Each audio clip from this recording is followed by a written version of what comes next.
April 20th marks Behavioral Health Today's third anniversary. To celebrate our third year mark, we're releasing 5 shows this week, 1 episode each day. 2 will be brand new shows, and 3 will be some of our favorites from the past year. We hope you enjoy all of them, both new and old, and we look forward to another year of bringing you trending and relevant content in behavioral and mental health. Welcome to Behavioral Health Today, a Triad production. I'm your host, Dr. Graham Taylor. My guest today is Michael Klinkner. Michael is a licensed clinical social worker with over 22 years of experience helping children, adolescents, and adults in therapy. Michael has specialty in training in cognitive behavioral therapy, dialectical behavioral therapy, and neurolinguistic programming. Currently, Michael is working with Evolve Counseling in Arizona, where he treats a variety of issues such as anxiety, depression, trauma, and ADHD, focusing primarily on children, teens, and adolescent populations. In addition to outpatient services, Michael also teaches graduate level courses for the School of Social Work at Arizona State University. In our podcast today, I'm pretty excited as we get to talk about teens and adolescent mental wellness. Michael, so nice to have you on the show. Welcome. Thank you so much, Graham. It's my pleasure. Hey, I always like getting to know our guests a little bit and giving our listeners kind of an inside understanding of you and not just what you're doing, but kind of what brought you in this field, working with teens, that season of our development. Give us a little bit of background. Give us a 2-minute drill on that, if you would. Absolutely. I was wired for this, and I got that very early on. And so in high school, I was taking psych classes. I didn't know exactly where I wanted the journey to go, but I knew that I wanted to work with kids from those very early stages. And so I very much remember, I'm from Pittsburgh. And so reading a newspaper article where they found one of those situations where they found a baby in a dumpster. And my whole thought at the time was, somebody better do something to help out that kid. And it's been about that way for me ever since, where it's I get that I'm very lucky. I get that I've been extraordinarily privileged, but by the grace of God, it could have gone some other way. And so I'm lucky. So I give back because I can. And I feel like I'm called and wired to be able to pull this stuff off. So I do. That's really good. I love the idea that if we have opportunities, sometimes we refer to it as privilege, we get to steward that in ways that really benefits others and really leaves an impact in some very, very measurable and some very life-changing and long-standing ways. In your work with teens, I want our listeners to understand, we have different developmental stages in our work: elementary school, younger kids, teens, young adults, later adults, et cetera. And you're in the area of working with teens, adolescents. What are you seeing being some of the challenges of those that are coming to see you nowadays in this age range that you're seeing kind of being pretty unique? What's coming through your door? Yeah, so much more anxiety than we had seen previously. COVID continues to have lasting results. And so what these years have been like, especially 2020, the shutdown year, what school was like for them, the recovery process afterwards. Lots of schools here in Arizona, we were hybrid where, they would go to school one day and then they were on screens another day and then back and forth. And depending on if someone around you tested positive, then you had to go home for a week too. And what that meant for their education has been really rough and hard to recover from, as well as then the associated fears that have really, and so there's developmentally over time, we will as humans just gradually get more nervous and get more worried and attend to more things as we become adults and realize there's more things to be worried about. Yeah. These couple of years have put hyper speed on that. And so where it would usually take about 10 years to get a teenager to the level of worry and carrying and concern that they have, it's taken them 2. And so they're worried they're 25, 26-year-olds with major problems on the horizon because they learned the world can be so scary and so unsafe and so completely out of control. You're not supposed to know that when you're 14, 15. You're supposed to just be going through life and figure out if you're going to go to homecoming or not. That's really They true. got to learn about am I, are we going to make it today? And what's going to happen to my parents' income? And are we going to be okay? Yeah, that's really good. We're wired, aren't we, for predictability, certainty, security. I mean, we need those things in order to kind of organize life such that we can, like you just said, kind of be in it, let things naturally develop. But with COVID in the last couple of years, things really have been turned upside down with unpredictability, with fear, with irrational fear at times, with that worry, with that unknowing, of coming into play. And those life-threatening things that, are we going to die, or is, grandma going to die, or all these things that kind of come into question that were really, really hard for teens to be going through. So I can understand, that anxiety being up. What else do you see coming through your door? Well, associated with it, then there's all these additional pressures about school because everybody got behind, or especially student athletes that had been hoping for a scholarship or had been looking that way, where they lost a year. And so I've got a couple of baseball players, for example, where they had real thoughts and shots about Division I, Division II baseball that got lost because, one, they lost their year of baseball out here, so there was no scouting, they had no opportunity. And then when you add in, based on NCAA rules, lots of kids just got an extra year of eligibility. That's right. Absolutely. And so like the seniors didn't have to graduate, they stayed. And so these plans that had been baseball serious business out here, like baseball, softball is a big deal. And so kids had for like years and years been building towards like that possibility. And like, maybe that's how they're going to, not necessarily like hopes to be a pro, but hopes to play. And that's how they're going to play for school, was then suddenly taken away because of stuff they can't control. And what are you supposed to do? Right. So then the pressure to perform and then pressure for grades has really been increased as a result too, because everybody kind of missed a year or two. Right. But that doesn't matter. The state standards are still, you have to know these things by the end of this year. Hey, I'm really sorry you missed out on 8th grade. Tough year. Anyway, here's your freshman tests that you have to pass or you don't get to go forward. Right. Right. Like brutal. For parents then too has been a very difficult set of challenges because their kids are missing out on all these things that are now coming to a head now. And no one knows how to navigate it and nobody knows what to do. And so the parents then are having to really reframe about what's important and what matters versus what doesn't and what's not important. And like how to let a kid be a kid versus maybe some high expectations or pushing a kid towards excellence. That's been a big change for parents as well, that they don't necessarily know how to do, which then puts additional pressures and stressors on the home environment. Yeah. So you're talking not just about some of the stressors coming or being rooted in school-related things or athletics as an example, but you're also talking about the family system itself. Build that out just a wee bit for us more, some of the family system issues that you're noticing. Sure. So for a lot of kids, especially, so I'm constantly pushing parents towards emphasize effort versus outcome. So we can't always control outcomes. We can control our efforts towards things and we can control our attitude while making that effort. But so, for example, I might try really hard in a class, but if the teacher doesn't like me, I'm only going to get so high of a grade. Or if, if they're out to get me, like I may get a B- on a paper that someone else would have got an A- on because the teacher likes them better. I can't control that stuff. There's nothing I can do. And so then the emphasis for parents is don't pay attention to the grades. Yes. Pay attention to, is your kid doing all their homework? Are they trying really hard? Are they studying for their tests? Then that's what they got. And if they scrape together a C+, they tried so hard and like their brain doesn't do algebra 2 very well, but they've put everything they can into that and got a C+. As a parent, you should inherently be much more proud of that than an easy A they got in like whatever class they took. That's just super easy for like history then, where like your brain just does that well and you can cruise right through. Push on like those other things for parents versus expectations and like, are they meeting their potential? I love this idea. I've used it quite a bit in sports when I've coached. The idea of effort versus outcomes, and we think, well, I'm going to be good if I can score 20 points or if I can get in. I talked to a gal the other day. She has a 4.7.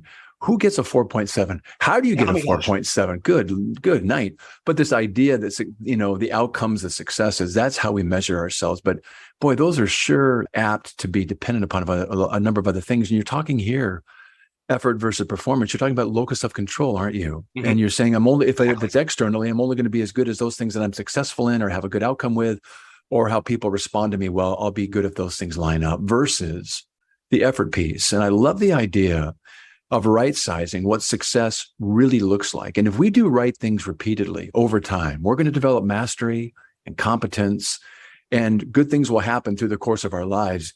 Even if in the short term, we're experiencing some challenges, the effort is everything, isn't it? Absolutely. And your attitude while making that effort. So if you're trying hard and you're pleasant and you can be part of a team, or you can be coachable, or you can be taught, that's as good as it gets. And so you're trying really hard. you're giving it everything you have, whatever that is. Yes. You have a good attitude, even when things don't go right, you'll be okay in life. Your That's emotional intelligence That's is going right. to be so high, which is such a better skill set to have. And actually much more of a predictor of success than IQ ever is. Yes. And that work ethic you get along the way, despite adversity, despite things not being fair, that if you keep working hard, therein lies that merit piece that says, I get to be proud of myself regardless, because I know the effort I put in. And that's something that I really like, the esteem and value being built around. Yep. Yeah. Absolutely. Yeah. And so I refer to baseball as a good metaphor for me for this stuff too. It's that as a pitcher, you can pitch the perfect pitch, and that guy they could still knock it out.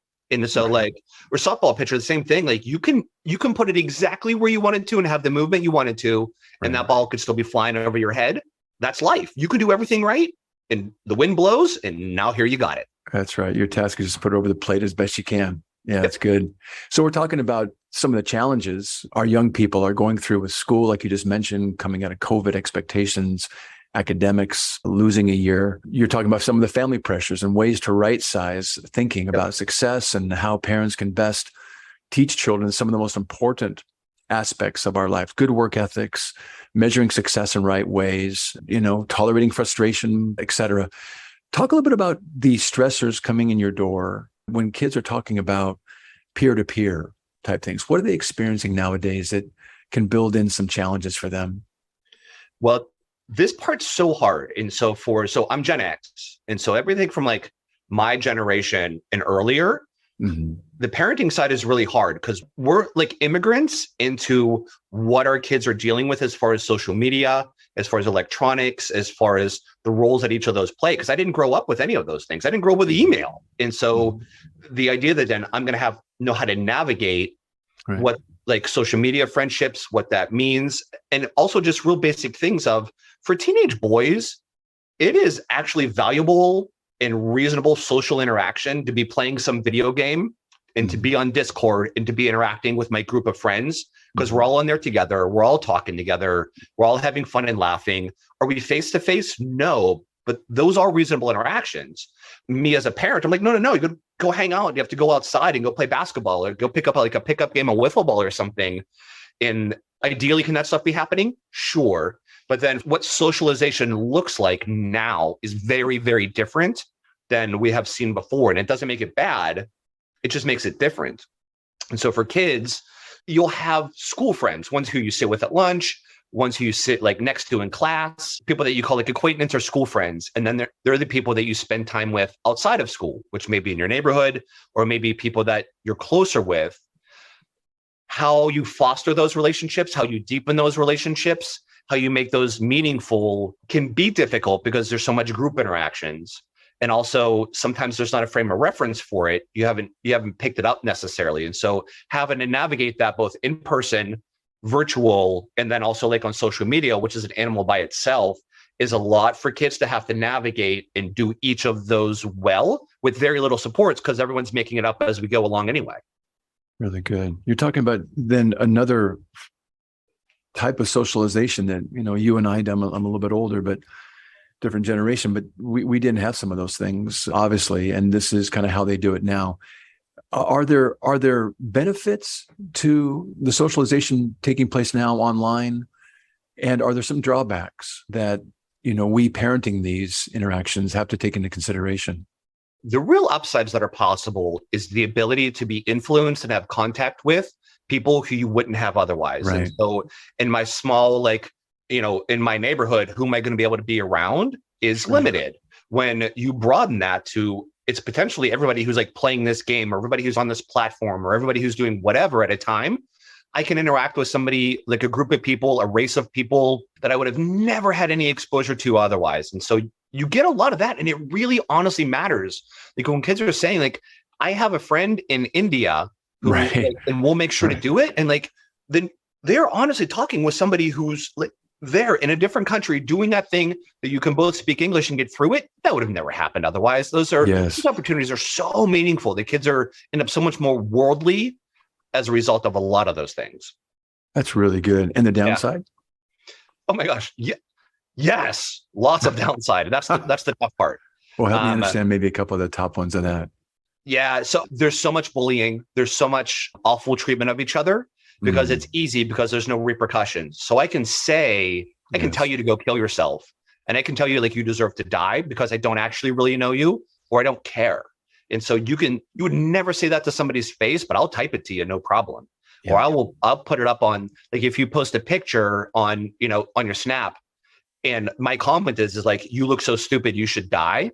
Yes. Then there's no repercussions for that. You're not going to say that to somebody's face, but I can put that up there and I can say those things and they have big impacts to see that put on somebody's picture like that. As you can imagine how that would feel for an adult, let alone some 14, 15-year-old trying to navigate those things whose self-esteem isn't set anyway. There's no accountability around that, is there anymore? Yeah, and it's so hard to track down too, because it may be some random person or even somebody you know from your school. But then again, I can have 10 fake accounts and say whatever I want to on any of those accounts.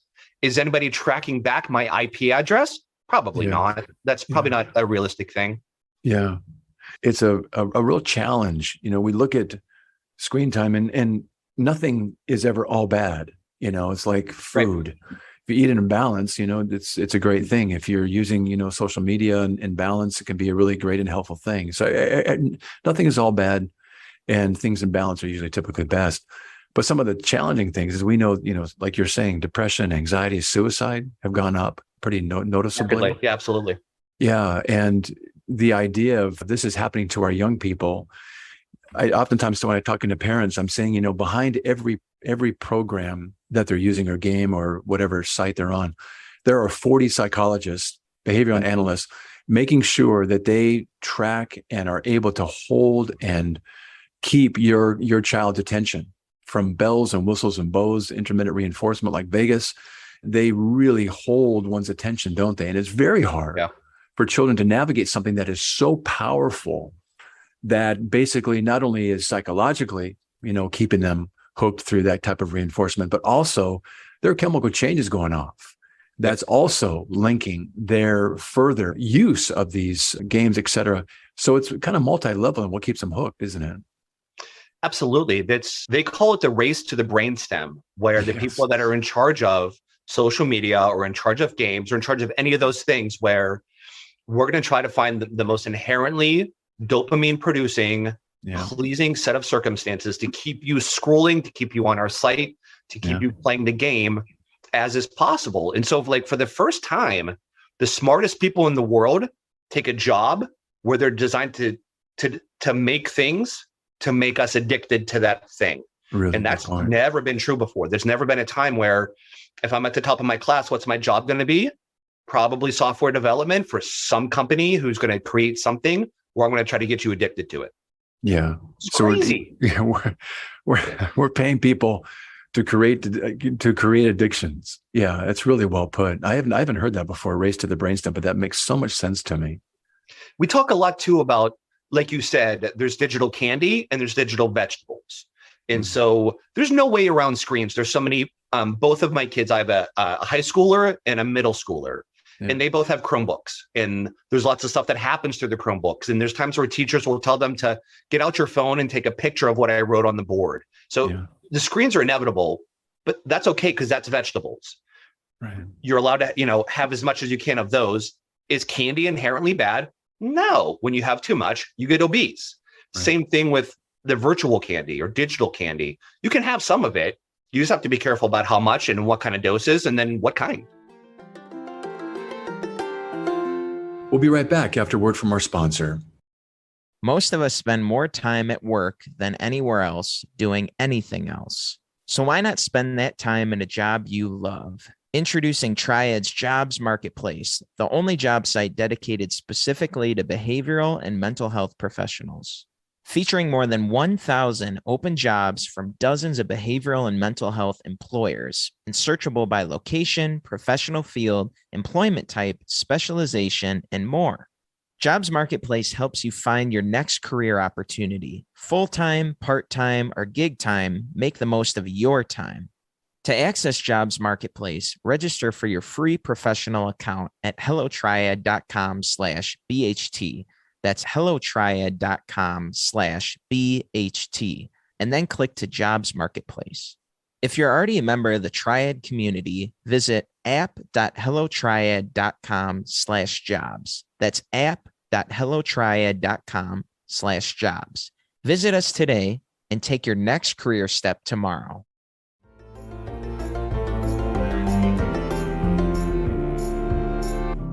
I really appreciate you sharing kind of something personal. Just going back to something you said earlier too, the race of the brainstem, keeping people, hooked and all the dopamine. People don't appreciate, but when you become, let's use your word again, addicted, and you don't have access, you begin to Jones. People begin to kind of shake and literally Jones when they can't access something or they can't kind of quickly check. And you see that pattern that gets in there, and that's real. Well, because if they've been playing a game for 2, 3, 4 hours, or they've been scrolling through TikTok through 2 or 3 hours, when you then come in as a parent and be like, okay, it's dinner time, you need to come down, and you're asking them to just put that away, the kids are jerks in that moment because they're literally withdrawn.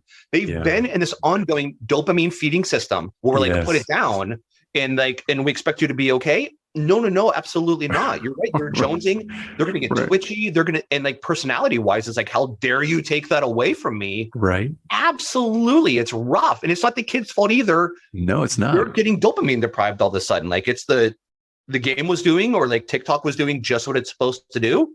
You're supposed to never want to leave it. And so when we make you, you hate it and hate us for making you do it. Yeah, that's exactly right. You're being somewhat transparent just a few minutes back, saying that with your high schooler and your younger child. May I ask how you organize and set this up in your home in terms of expectations and a framework for a balance of vegetables and a balance of candy? How do you do that? From very early on, we started having the communication with them about the expectations, about what's okay versus what isn't okay. We've been in their phones monitoring what their usage is, where they're going. They can't just have any social media apps. There has to be a certain, I'm not a big believer in age therefore dictates you can have something. So just because you're 14 years old, now you can have Snapchat. It's been much more about so for those super complicated ones and the tougher ones, Snapchat's a very tough one. Instagram's a tough one. Can you navigate what it's like to get those negative comments and to put a picture up and to get no likes and what that's like, and how do you handle those things? And what can you put it down? Can you spend reasonable periods of time? Once you can display that, cool, then you can do the next thing. And also, as you've reported to me, when something dangerous happens, when somebody slips into your DMs and is saying something inappropriate, that stuff just happens. Even on private accounts, adult males are soliciting pictures from 12-year-old girls. And so it's when that happens, can you handle it? When they push on you, do you delete, do you block, and do you tell us parents? If you can do that, then we're good. And we've had that in place all along the way. Don't get me wrong. It's been a total disaster sometimes. And some things have gone really, really wrong. Lesson learned, we rebound, keep going. And it keeps me up at night too. Don't get me wrong. But it's the early intervention and just the idea of them wrapping their head around it's inherently dangerous out there. And part of my job is to help protect you from the dangerous things, just like anything else. You can't drive a car right now either. That's right. Our kids are sheep and there are wolves out there, and we get to be the sheepdogs, and we get to kind of monitor things and be available for them to. So you're starting with, it just because you're a certain age does not mean there's a maturity there. And that can apply to just because you're 16, you can drive doesn't mean you're mature enough to drive. And I think there's a really good process of coming alongside our children to say, hey, these are some of the the responsibilities and the things you have to have in terms of your emotional muscle and maturity, et cetera, to be able to do these things. I like that start. May I ask something as basic as time allotments, for these things? How much candy are you allowing your kids each day? So the research is at about 16 and older, it's about 2 hours per day is the max, which is a lot. Anything below that, there's recommendations from lots of different places that usually have to do with about a half an hour to an hour. That's a reasonable amount of time. And so in working with parents and even with my own kids, and so we're about to start fall break. And so are they going to be on their phones a whole lot more during that time? Well, of course, they've got a lot more downtime. They have more free time. We're going to monitor what they're doing. So it's going to increase. But it's also taking breaks. No one's allowed to go more than an hour without taking a break. After an hour, timer goes off, put your stuff down, take a break, go get a drink of water, go walk around, come back to it in 10, 15 minutes. That's my recommendation to parents too. And so during this time, They're going to be playing more video games. They're going to be on their phones more. They're going to be on whatever more. That's okay. It's 2 weeks. It's not the end of the world. Mm-hmm. But just be really careful. So there's some games like Call of Duty, which depending on what you're doing, might go longer than an hour. And that's legit. And it's you and a team of your friends. And you can't just turn that thing off because you're kind of like, you're leaving your friends high and dry. I'm not playing with you anymore. And that's for real.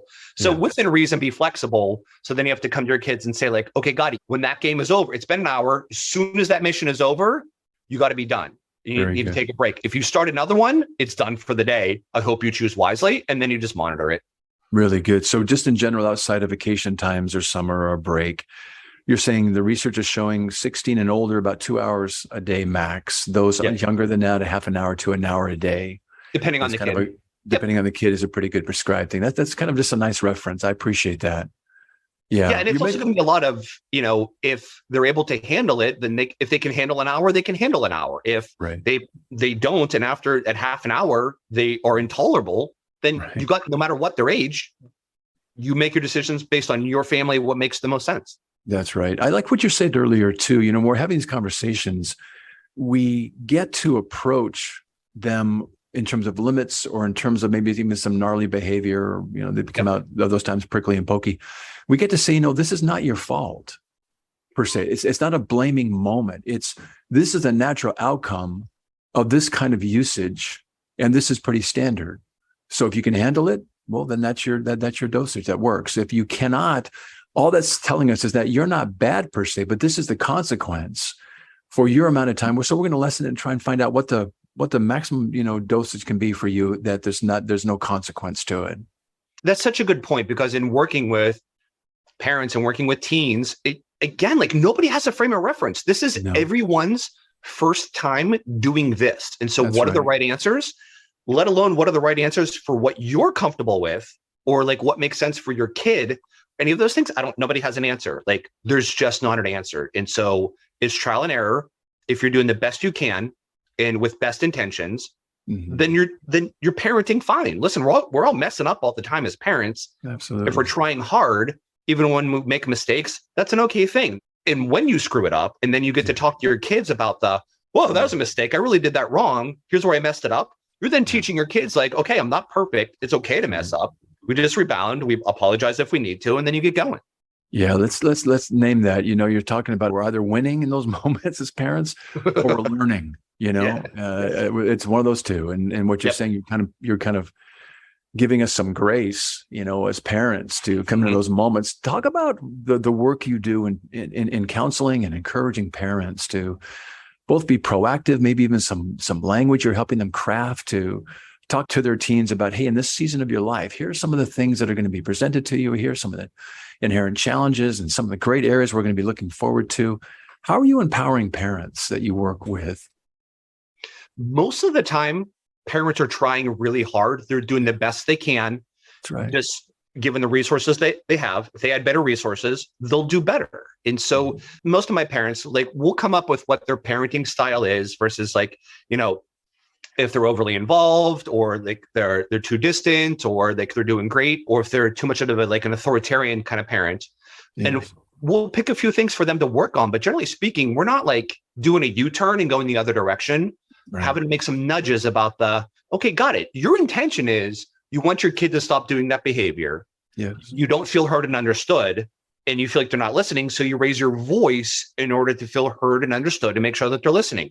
Got it. Makes sense. Just a bad idea, because your kid then goes into a threat state and can't reasonably react. Okay, let's just find a different way to approach it. So instead of yelling up the stairs, get off of your stupid game.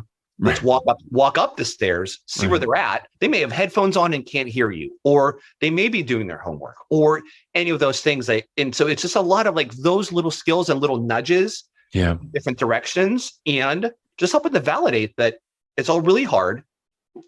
You're doing your best. And if you can, lean on your partner. And if you don't have your partner, who are your go-to people? Who are your supports? Who can you vent to? And again, we need to learn all the time too. What are the resources? What are the books you're reading? What are the podcasts you're listening to? We're not perfect parents. What are the small but important things that you can do today? And that's what I spend most of my time doing, which is great, because then it's just, those are parents who are trying really hard. Let me put some other skills in place. Let's track the heck out of those things. Yes. And then you can feel proud of the work you're doing.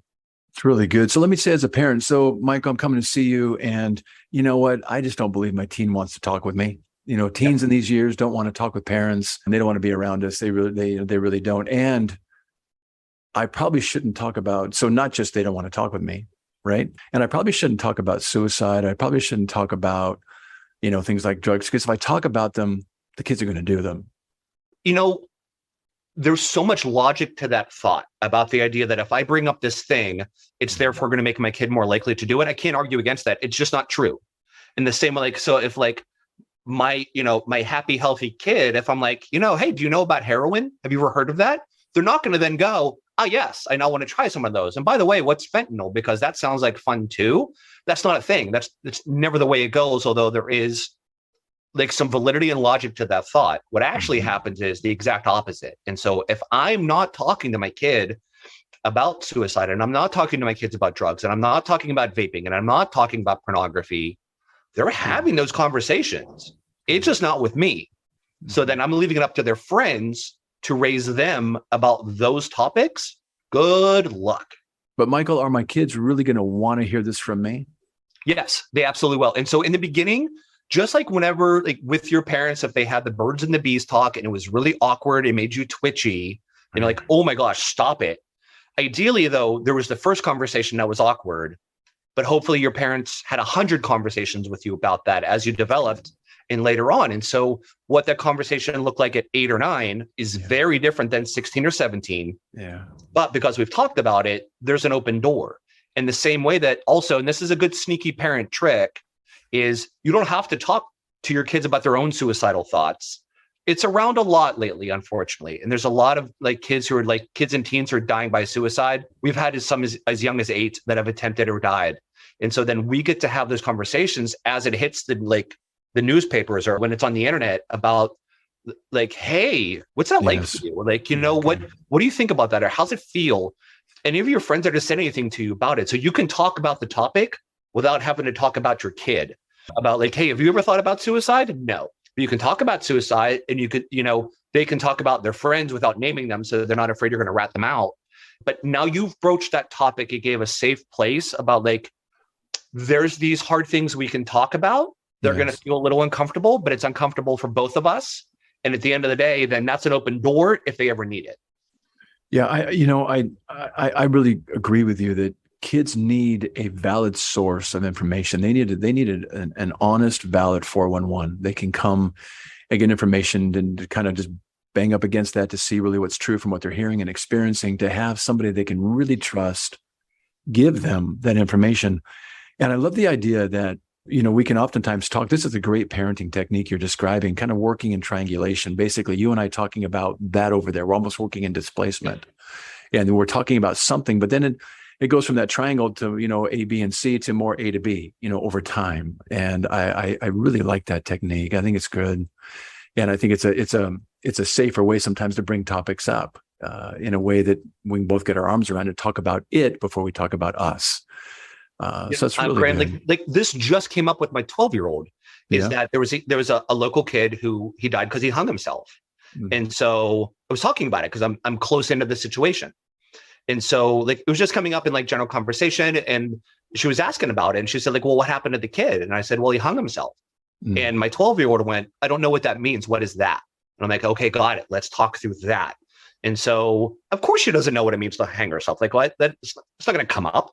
But then it's the idea that then we got to then have that conversation about super scary, isn't it? And then she followed up because she's super smart, thank goodness, where she said well, wait, who found them? And what happened after that? And what was that like? And I said, I had to talk to them about how the mom had to kick in the door and how scary that must have been for the mom and what that's like, which is just good conversation about. Yes, it is. There's scary things that happen. And things like suicide really affected people that got left behind. Yeah. What do you think about that? And so we got to have that good, difficult conversation about a topic like that was about, somebody who she'll never know or never have any exposure to. But then we've now talked about suicide, how sometimes people do it, and then the effect on all the people that love that person who's now dead. That doesn't make her any more likely to hang herself. She now knows it's a thing, and she now knows what it means for those left behind. That's really meaningful conversation there, Michael. I appreciate sharing that. That's so good. Hey, we're kind of winding down, but I always like to hear give our listeners maybe kind of a hallmark story of how you've been working with somebody and somebody who's come through therapy with you and challenged by some things that are all the things we're talking about here today. Give us a story of some of the benefits that people can experience, even at an early age, coming in as a teen and addressing these things in their life and kind of how it can set a great foundation for them later on in their life.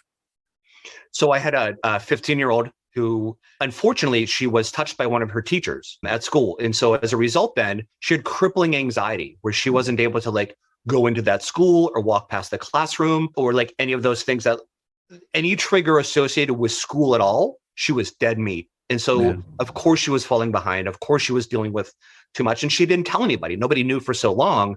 They just knew she was defiant and getting high and skipping school all the time. Well, I got my grubby hands on her for a little while and we're able to get to what was actually happening to her and when and how, and able to then get through the associated beliefs about herself and her body and what sex is and what sex is supposed to be, and what's okay, involving her parents in those conversations about hey guys, what do you want to teach her about, sex? What do you guys want to teach her about bodies and men and women and dating and all that stuff? And she is cruising through life now. She's a sophomore. So she just got elected her sophomore class president, where this is a girl who wouldn't walk through the doors. She had to give a speech in front of her whole class to get them to like her and vote for her based on who she is as a person and promises she could carry out. Her grades are amazing. She's going to end up getting scholarships by the end of this. And that's all because she was super brave. Her parents worked really hard, tried really hard, messed up all over the place, and just did the next right thing. And she's just beaming with pride. I got to graduate her. It's hey, I'll see you in a month. And if you don't need it, cancel it because I'm supposed to get out of your life as soon as I can. Done, kiddo. We've done it. I offered to play Pomp and Circumstance and have her walk down the hallway. She wasn't down for that though. So it just ended some other way. That's really good, Michael. That's what a great story. That's what therapy can offer. Sometimes, life bangs us up and dents us and causes us to kind of stall in some areas or become kind of arrested in our development. And how nice when we can help things that have been kind of kinked up or stopped up get worked through so that all the potential and actualization that's there in one's abilities really gets to come to fruition when that gets worked through. So that's a wonderful story of hope. Hey, as we come to a close today, we would love our listeners to find out ways that they can get in touch with you and learn more about what you're doing with Evolve Counseling. Give us some resources, would you? Sure. The website is evolvecounselingaz.com. My social media is Facebook and TikTok and Instagram and and our YouTube. It's all Michael Klinkner Counseling. Really good. Really good. Well, Michael, you are certainly in the right field, my friend, and you got a great enthusiasm about you and just a really fun time being with you today. So thank you so much for being on our show. Great to be with you. Graham, thank you so much. What a pleasure. It's been nice. Hey, I want to thank you, our listeners, as well, for joining Michael and me today. It's always great to have you with us. Regarding our episode today, I want to remind you that it and its resources and all of our other episodes can be found on our webpage at triadhq.com/BHT. So check out our webpage if you would, triadhq.com/BHT, and explore our archive of podcasts and other resource materials. Thanks again for being with us on the show, and we'll look forward to having you back with us next time on Behavioral Health Today. We appreciate all the support from our community, and if you like our show, one of the best ways you can support it is by giving us a 5-star rating and leaving a review. Behavioral Health Today is a podcast part of the Tribe Network, all rights reserved.